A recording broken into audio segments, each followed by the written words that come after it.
Chapter 2, Houses of Worship.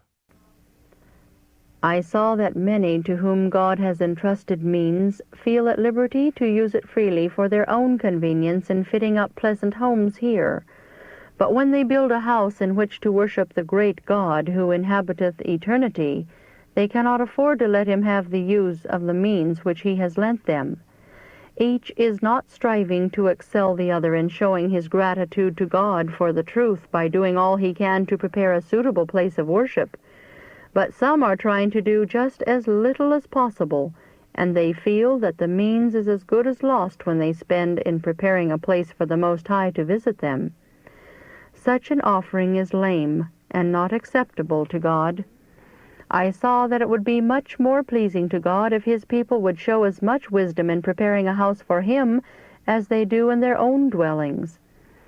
The sacrifices and offerings of the children of Israel were commanded to be without blemish or spot, the best of the flock, and every one of the people was required to share in this work.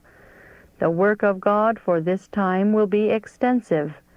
If you build a house for the Lord, do not offend and limit him by casting in your lame offerings.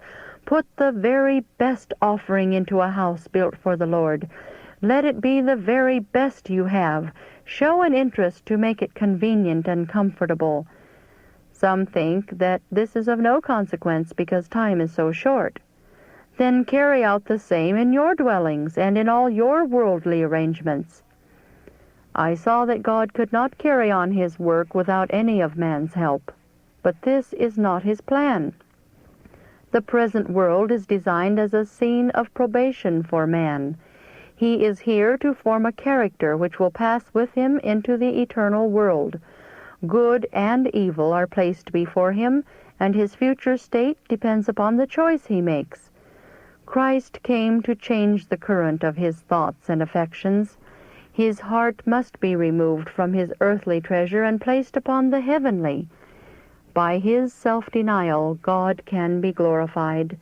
The great sacrifice has been made for man, and now he will be tested and proved to see if he will follow the example of Jesus and make a sacrifice for his fellow man.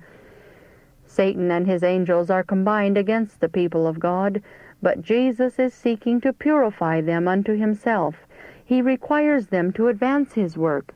God has deposited with his people in this world enough to carry forward his work without embarrassment, and it is his plan that the means which he has entrusted to them be used judiciously.